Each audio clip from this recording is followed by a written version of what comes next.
देखिए, दो रैखिक समीकरणों का व्यापक रूप क्या होता है। यदि दो रैखिक समीकरण दिए हुए इस रूप में a1x plus b1y plus c1 बराबर 0, a2x plus b2y plus c2 बराबर 0, ये हमारे कहलाते हैं।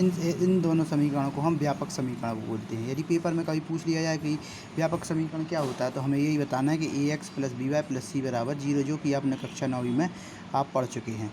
यदि दो व्यापक समीकरण दिए हुए हैं, अब व्यापक समीकरण में क्या होता है कि x की जो आगे ये लिखा रहेगा, x का जो गुणांक रहेगा उस पहले वाले समीकरण का उसको a1 नाम देंगे, और y के आगे जो गुणांक रहता है उसको नाम b1 देंगे, और अचर पद को अपन c1 देंगे। यदि अचर पद बराबर के दूसरी तरफ है तो उसको पक्षांतर करके हम इस तरफ ले आएंगे और बराबर में 0 कर देंगे। इसी प्रकार से दूसरे समीकरण का होता है a2x का जो गुणांक होगा उसको a2 नाम बोलते हैं, y के गुणांक को b2, लास्ट वाले को अचर पद को c2 बोलते, बराबर में 0। इन समीकरणों के हल का अस्तित्व होने के लिए हमें निम्नलिखित स्थितियां हो सकती हैं। इन स्थितियों को हमें अच्छी तरीके से याद करना है। सबसे पहले क्या स्थिति हो सकती है कि यदि हमने a1/a2 निकाला और b1/b2 निकाला, यदि ये दोनों मान आपस में क्या नहीं निकले, बराबर नहीं निकले। मान लो a1/a2 का मान और b1/b2 का मान अलग अलग निकला, तब दोनों एक दूसरे के क्या नहीं होंगे, बराबर नहीं होंगे।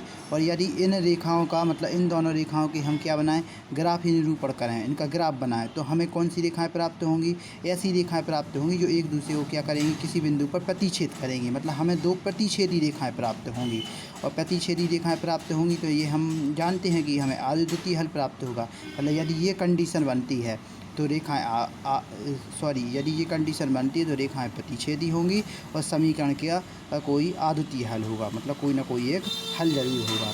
दूसरी कंडीशन क्या बनती है, देखो जी, इस प्रकार की रेखाएं प्रतिच्छेद करेंगी इस वाली कंडीशन में। और सेकंड नंबर की कंडीशन क्या होती है कि यदि हमने a1/a2 निकाला और b1/b2 निकाला और c1/c2 निकाला, तीनों यदि एक दूसरे के बराबर आ गए, इसका मान इसका मान इसका मान यदि बराबर आ गया, तो रेखाएं क्या होंगी, रेखा एक दूसरे के समपाती होंगी। मतलब एक रेखा के ऊपर दूसरी रेखा स्थित होंगी, दोनों रेखाएं एक दूसरे के ऊपर होंगी, ठीक है। और इसके हल कितने होंगे, इसके अनंत हल होंगे, अनंत हल होंगे। इसीलिए हम इसको ज्ञात नहीं कर सकते, अनंत हल को, इनके अनंत हल होंगे और अनंत हल को ज्ञात नहीं किया जा सकता। चलिए, इसके बाद तीसरी कंडीशन क्या बनती है कि यदि a1/a2 निकाला हमने और b1/b2 निकाला, दोनों एक दूसरे के बराबर आया, तब हम तीसरी कंडीशन निकालते हैं c1/c2। तब क्या होता है, ये दोनों तो बराबर होंगे लेकिन ये तीसरी कंडीशन क्या नहीं होगी, इसके बराबर नहीं होंगी। तो यदि इस प्रकार की कंडीशन बनती है तो हम क्या कहते हैं कि दोनों रेखाएं एक दूसरे के समानांतर होती हैं। मतलब इस प्रकार की रेखाएं मिलेंगी हमें, ऐसी इस प्रकार की रेखाएं मिलेंगी ऐसी एक दूसरे के आमने सामने। तो इस स्थिति में क्या होता है, इन समीकरण का कोई हल नहीं होता है।